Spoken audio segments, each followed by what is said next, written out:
Welcome to the Shift Report, the podcast from MCentric and the MCentric Foundation.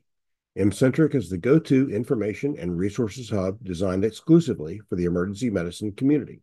We regularly host key leaders from the field who share their insights and experience. Our goal is to inform our listeners and to encourage you to use what you learn to improve your practice and improve yourself. To learn more, please visit us at mcentric.org.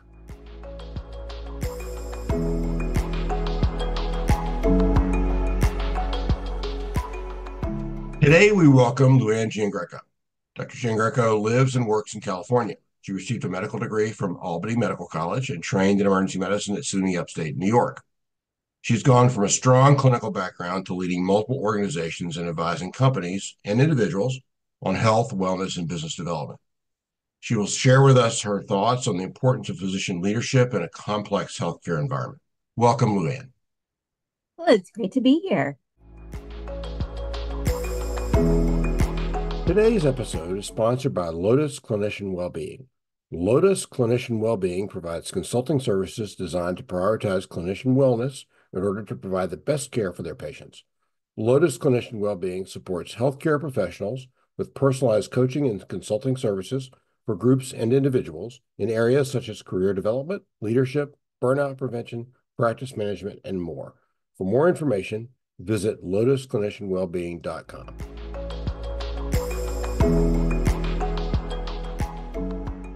Thanks for taking the time to share your thoughts and your experiences with us. You have a wide range of experiences that have gone from clinical practice, that where many of us started, to leading organizations, and I believe now leading an FQHC, a federally qualified health center, as an interim CMO, and a number of other things. So, sort of to start, how did you end up in emergency medicine? What led you to the specialty, and then what drove you beyond that? In high school, I started volunteering with EMS and really enjoyed kind of working out in the community and working in EMS. And I actually thought at that point I was going to become a rural family physician and kind of went up through college and the beginnings of medical school. But when I got into the third year and the fourth year, I found the most joy when I came down to the emergency department. So that idea of kind of really being in an acute situation, trying to figure out what was wrong and what needed to be done next was really appealing. We also have a chance, I think, in emergency medicine to connect with people at some of the most kind of critical moments of their lives. And so that connection with people, as well as from a diagnostic standpoint of being that detective to figure out what's going on in the moment and figuring out the next best step, was really appealing. So there's a version of that story that a number of people tell, which is great. I think many of us came into emergency medicine from various pathways. EMS at an early age is a common one. You obviously practiced clinically after you finished your training, but then came into leadership roles that at the time weren't always physician led. There's now a trend happily toward physician leadership in organizations. Tell us your pathway to leadership in organizations. Yeah. So, and I don't think I would have been classically the person you would have picked out in the crowd too, looking in medical school or residency to be the leader. It was quiet. But what really appealed to me about going into leadership was how do we start to create the systems that support people? And so that's the people who work in healthcare and the patients that we serve. I think in the emergency department, we're able to see a lot of the struggles that happen in the outpatient world that lead to people being in the emergency department. And some of the we're able to see through the front door some of the struggles within the hospital as well. And that idea of wanting to really fix the system and support of people is what drove me into leadership. And I had the opportunity to kind of move into that through the quality realm. So in my first job as an attending, we needed somebody in the department to be able to lead up some of our quality initiatives. And I really wanted to figure out what I could do differently to keep my patients safe and to kind of protect my practice of medicine. I wanted to make sure that I was at my best. And that really opened the door into quality and performance improvement, which kind of led me on my journey today. Quality is an interesting area. We all believe in high quality. I think depending on how it's done in some environments, and I won't name names, depending on how it's done in some environments, it can be kind of a box checking exercise. and almost a policing exercise. But we've all seen statistics on what happens when safety isn't paramount, and deaths and other things that happen because of that. How do you bring that into an organization in a way that gets buy-in? Yeah, so I think, it's about us working together. And I think one thing that comes into play is, we often don't see it as its own kind of specialty within healthcare and thinking about what performance improvement looks like. If we really take a systems approach and look at all the complexity that makes the healthcare system so complex, we think about all the patient factors and provider factors and task factors and our variation in the environment and different team factors and organizational factors and start to put those together, we realize how complex it is and how it's so challenging to make a quick service kind of solution and why we need to keep all those things into consideration. So I think it's a matter of using some of those system tools, but also bringing people to the table and having some of those conversations and empowering people to be able to speak and feel comfortable in those environments because it's a combination of both systems and people coming together that makes it true performance improvement versus that box checking exercise. Thank you. That's very much there's an important systems approach. Taking the individual level, we know of colleagues, statistics will tell you, surveys will tell you, and then talking to individuals will tell you people are leaving medicine, people are burned out. There are people feel like the system is against them because it's too overwhelming, too badly run. And so at the individual level, how do you counsel individuals to survive or to thrive better in this environment? Yeah, so I think, in how we come into a system as individuals, knowing ourselves, I think is really important. And one of the things that kind of drew me in coaching, and I think was one of the most valuable exercise for me was really looking at some of the values exercises, figuring out what's important to me, what values make me tick, and whether or not I'm living kind of according to my values within an organization. We know what values are so critical as we think about the topic of moral injury as well. So I think kind of recognizing that in that space and understanding where things are in conflict and figuring out, is this something that I can resolve through my work? Or is this system really just not set up or equipped for me to be able to thrive in? And how do I move to an organization that may be a better fit or a role that may be a better fit? So you have had a number of jobs and roles and have an important one now, but have also done coaching. And so people informally seek out guidance and coaching from friends. Tell us a bit about the formal coaching process and how that works and how that benefits people. Yeah, so coaching is a little bit different than mentoring, and both have a key role. So, in the coaching space, we're given about 22 different coaching tools to take an individual on their journey. So, in coaching, we know that everybody is creative, resourceful, and whole and has their own solutions and understands their own situation better than anyone else. And what we do in coaching is we bring in different statements and questions to the table to help the individual kind of sort through that. And in kind of working through whether it's a coaching moment or a coaching engagement that occurs over a period of time, figuring out what that individual who's entering into coaching is looking to achieve and really kind of creating some smart goals for that person to walk away with them coming to their own conclusions on that journey. So sometimes when we vent to a friend, our friend is there to support us and maybe sometimes tell us what we want to hear in different situations, or maybe comes in with advice. In coaching, we don't provide any advice.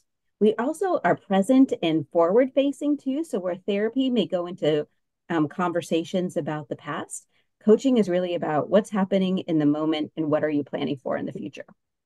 As people hear about coaching, physicians and healthcare people in general, but particularly physicians, are resistant to the idea of help and a bit kind of gutted out, do it myself and I don't need help kind of people.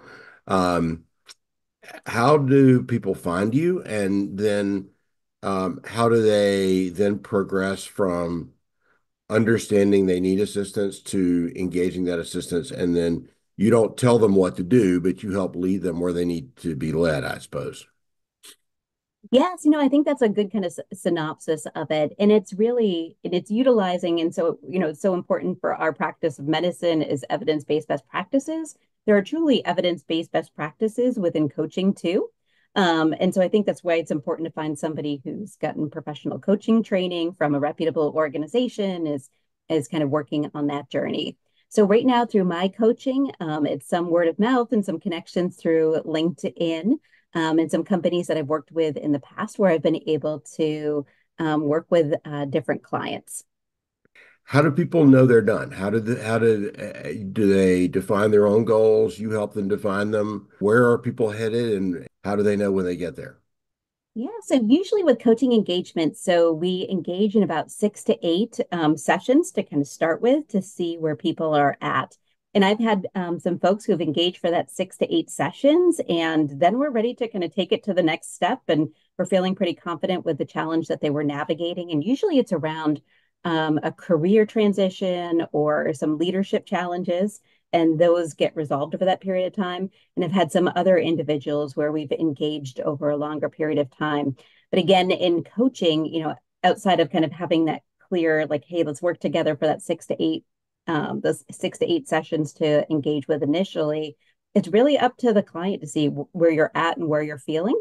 And if you want to engage kind of in another coaching engagement. Great. And so, in your current organization at the FQHC, which you now help lead, tell us what drew you there and what the values are in that organization and how you're making a difference there. So, you wouldn't necessarily classically think of an emergency medicine physician going into an FQHC, but it was really an opportunity to kind of work in that outpatient setting. I've kind of transitioned into the urgent care space in the past, so that familiarity in ambulatory care settings too. So I thought I would give this a try. The idea of working in service of those who are underserved and need extra support was something that drew me to the organization. And in speaking with the CEO, so one thing that's important to me is to have a boss that I really feel values aligned with as well. And in working with my current CEO, she's a very values driven individual who values things like collaboration and teamwork and resiliency. And one of the values that really resonated is they say that there are we are a learn it all organization versus a know-it-all organization. So really thinking about how are we growth minded in this space? How do we get comfortable with things that don't go well? How do we fail fast? How do we learn from that and continue to move on? Not sweep things under the rug, and find the value in what everybody brings to the table in terms of some of those conversations to advance us in an organization was really one of the big draws as well. So I'm really fortunate to have that opportunity to serve an underserved population and then work within the team to try to build for the future for the organization. Great. I'm going to ask your advice now. The at MCentric and the MCentric Foundation, we're increasingly hearing more about struggles at the residency level. We know that many of our colleagues later in careers struggle and look to get out of medicine and have other issues. But at the trainee level, the residency level, we also know that people struggle with the training and they struggle with the stresses and they look at the future and aren't sure it's really for them. What is your advice? Sort of a few key things. If you were standing in front of a residency group to give them some tools to manage themselves professionally and personally, as they go through their journey of the next few years. I think that the fact that medicine is, truly about team and that you're not in this alone. And I think we, as more seasoned physicians, have a role in definitely supporting our newer and earlier in career colleagues is really key and fundamental. So I think networking and connection and being able to build that bond and feeling like you're not alone in some of these struggles. I even, have some connections with other CMOs too in that space and feeling like, hey, your struggles aren't necessarily just your struggles, but are really related to, the complexity of the work that we do. Just it helps you to feel a little bit more secure in what you're doing. I think also, securing your mask first. It's complex now. And so thinking about the complexity of just kind of, how do we kind of manage ourselves and self-care and making sure that we're moving every day, not necessarily engaged in like training for a marathon, but that we're moving, that we're, feeding ourselves well, that we're taking the time and space for good nutrition. Too, I kind of explained it in the past and kind of leading teams in the emergency medicine and urgent care space that it's okay to take a moment and take a break away, even if there's patients who are waiting, because you'll find yourself going actually quicker in the long run. You'll be able to do more and feel better about doing more than just kind of plowing through and not using the restroom and not eating and taking care of yourself. But how do we take that moment and take that space away? Finding joy outside of work too, and building those connections and hobbies. Oftentimes it's a challenge too, as we have caregiving responsibilities with little ones at home. We have caregiving responsibilities on the other side of the spectrum with parents and grandparents and other people who are important to us in our lives, of being able to kind of take inventory of that, recognizing what you're doing in that space too outside of work, and finding that connection and balance that you need. And when you need help, not hesitating to ask for help. That's important advice, and it's sort of elegantly simple or simply elegant. I'm not sure which, and very practical, and speaks to our colleagues as real people. And with the same, we've all seen people who try to get through a shift without eating or drinking, so they don't have to go to the bathroom, and that's just fundamentally wrong. And I think that's that kind of advice, and sometimes people need someone to take them back, like you, and say, no, no, you're a real person and you need to act like it.